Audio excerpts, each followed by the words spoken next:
올 한 해 영화 참 많이 있었습니다. 이제 코로나19 팬데믹 3년간 있었고, 그렇기 때문에 대작들이 개봉을 못하고 한꺼번에 쏟아지면서 피 튀기는 경쟁이 될 것이다 라고 했는데, 의외로 대작들은 힘을 못 썼고요. 오히려 의외의 중박의 영화가 히트를 쳤습니다.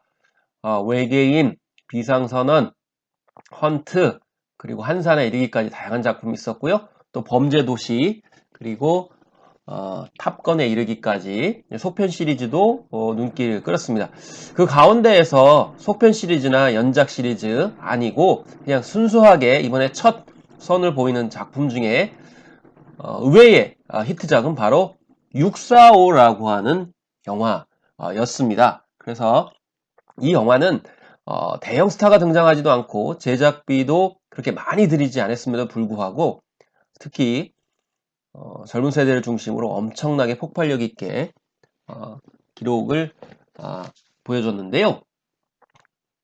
그래서 소재는 남북한 병사들의 이야기입니다. 그래서 여러분들 남북한 병사들 하면 생각나는 작품이 있으시죠? 네, 바로 공동경비구역 JSA 박찬욱 감독의 작품이죠. 예, 남북 병사들이 우정을 쌓기도 했고 또 결말은 비극적으로 끝났습니다. 자, 남북한 병사들이 함께 어울린다는 설정은 같았지만은 전혀 다른 코드입니다. 그리고 결말도 비극을 강조하지 않습니다. 자, 그렇기 때문에 전혀 다른 재미 포인트를 갖게 되는데요. 그럼 이 영화는 JSA와 같은 영화와 어떤 측면에서 다르게 남북한을 다뤘는지를 보면서 말씀을 나누도록 하겠습니다. 네, 645의 핵심적인 소재는 바로 로또 복권입니다. 그래서 이 점이 JSA와는 전혀 다르거든요. 그래서 남북한 병사들이 공통으로 관심을 갖는 건 무엇일까요? 인간의 일까요? 아니면 남북한의 어떤 거대한 통일 담론일까요?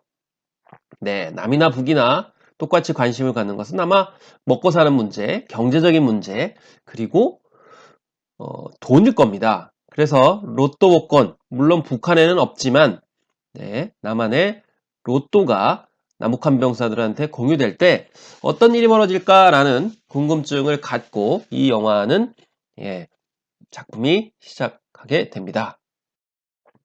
네, 먼저 우연히 남한 병사가 날아든 로또 한 장을 주게 됩니다. 이 로또는 근처에서 식당에서 홍보용으로 무료로 한 장씩 주는 로또 복권인데 이게 바람을 타고 병사에게 날아들게 되고 그냥 무심코 주워들게 되죠. 우연히 생각지도 않았는데 로또 번호를 맞추는 이제 방송을 이제 보게 됩니다. 그런데 하나하나씩 맞기 시작을 하는 거죠. 결국에는 끝까지 다 맞아버리게 되면서 이 병사는 굉장히 기분이 째지게 되는 그런 상황이 벌어지게 됐죠.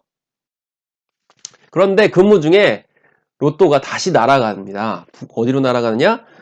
예, 남한 병사들 사이가 아니고 북쪽 병사들 사이로 날아가게 되죠. 네, 남한 병사는 어떻게 해야 됩니까? 예, 로또 복권이 날아간 방향을 밤에 몰래 혼자 이렇게 탐색을 합니다. 그 탐색하던 와중에 복권을 찾은 게 아니고 북한 병사를 보게 됩니다. 북한 병사는 손에 바로 로또 복권을 갖고 있는 것이죠. 그래서 생각도 못했던 로또 복권의 소유자가 북한 병사가 되어버리는 어처구니 없는 상황이 된 것입니다. 자, 그래서 남한 병사는 북쪽 병사한테 아니 너희는 로또 복권이 필요 없지 않느냐라고 하면서 달라고 합니다. 그럼 당연히 줄 알았는데 주지를 않습니다. 네. 여기서부터 모든 문제가 이제 발생을 하기 시작을 하는 것이죠. 네, 여기서 이 영화가 북한을 바라보는 관점이 다르다는 것을 알 수가 있습니다. 북한은 굉장히 폐쇄된 국가고 그러기 때문에 인터넷도 안 되고 외부 정보에 대해서 모를 것이다 이렇게 생각할 수 있지 않습니까? 근데 이 영화에서는 북한군 병사들이 컴퓨터를 이용을 해가지고 남한에 관련된 정보들을 다 검색하고 거기서 분석을 할 수가 있었습니다. 그래서 물론 굉장히 빠른 인터넷은 아니지만 북한 병사들도 정보를 검색하고 로또 복권이 어떤 것인지 정도는 알 수가 있었다는 것이죠. 그래서 로또 복권 당첨 번호까지도 알게 됩니다. 그래서 정확하게 이 로또가 당첨금을 얼마나 가지고 있는지까지 알기 때문에 결국 북한군 병사들은 이 로또를 그냥 순순히 양보할 수가 없고 각자 분배를 해서 받을 생각까지 하게 됩니다. 그리고 남한군 병사도 이제는 혼자만의 그런 통제력을 벗어났기 때문에 사실대로 상급자한테 보고를 하게 되는 상황이 벌어지게 되죠. 그런 와중에 북한군에서 응답이 옵니다. 몸짓 신호로 협상을 제의하게 되고 5월 모처에서 만나자. 그래서 그곳은 공동 그런 급수구역에서 이제 받게 됩니다. 그래서 급수구역도 이제 영어로 하게 되면 이제 JS가 된다. 뭐 이렇게 이야기합니다. 이 부분에 있어서 이제 공동경비구역 JSL을 패러디했다. 이런 대목이 확실하게 이제 알게 되는 것이죠. 그래서 마침내 두 남북한 병사들은 공동급수구역에서 대면을 하게 되고 협상을 하기 시작을 합니다.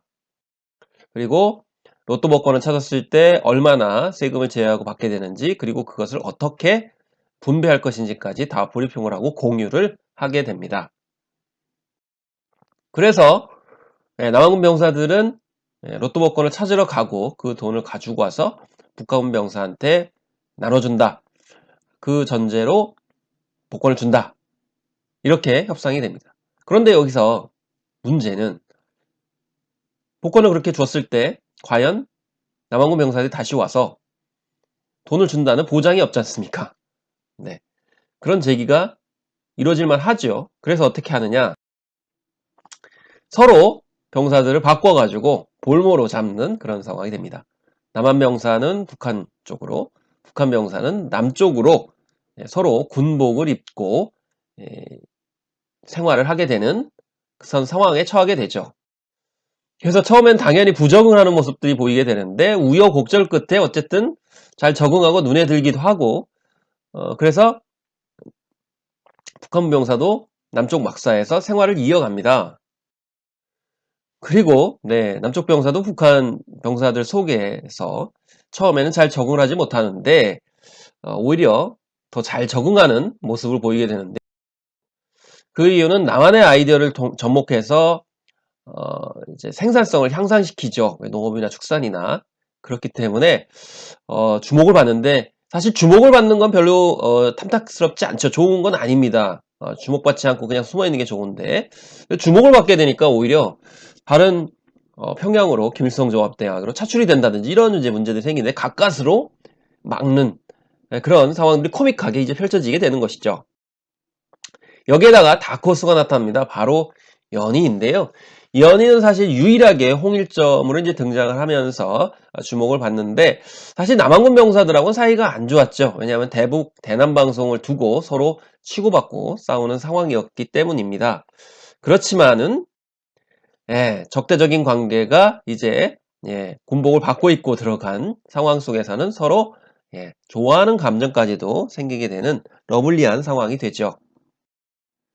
더구나 복권을 찾으러 간 사이에 남한 병사와 북한 병사들은 공동 급수구역에서 밤이면 밤마다 만나서 이렇게 술도 마시고 우정도 나누게 됩니다.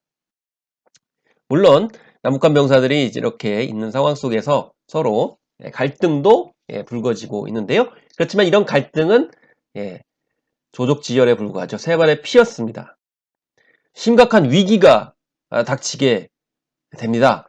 그것은 바로 내부에서 자신의 욕심만을 챙기는 상급자가 생겼던 것이죠. 보위부 출신의 상급자가 나오게 되면서 로또 복권 돈을 다 내놓으라 이렇게 얘기를 하게 되면서 위기는 치달아 가게 됩니다. 결국 영화의 주제의식은 내부의 어떤 균열, 갈등 이런 부분들을 이야기를 하고 있는데요. 물론 북한의 어떤 내부 균열들 영화만 이야기를 하고 있는데, 그러면 남한에는 그런 균열이 없을까? 수많은 뭐 장르 영화나 드라마를 보면 내부 균열은 더 많아 보인단 말이죠.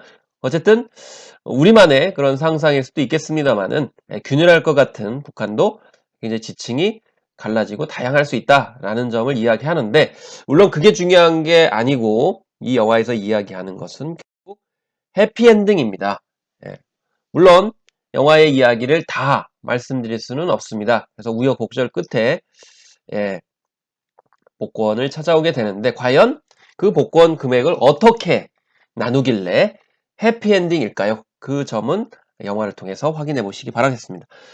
어쨌든 이 영화는 남북관계를 다뤘던 기존의 공동경비구역 JSA의 무겁고 진지하고 비극적인 결말을 넘어서서 굉장히 실용적이고 신세대다운 발상으로 재밌게 풀어내고 있습니다. 2022년 아무도 예측하지 못했던 영화, 의외의 중방 영화로서 좋은 사회적 메시지와 남북관계의 전향적인 방향성도 모색할 수 있는 젊은 감각의 영화, 연말연시의 영화 놓치지 마시고 감상하신다고 하면 의미와 재미와 오락성, 그리고 트렌디한 남북관계의 관점을 새롭게 인식할 수 있으실 겁니다. 감사합니다.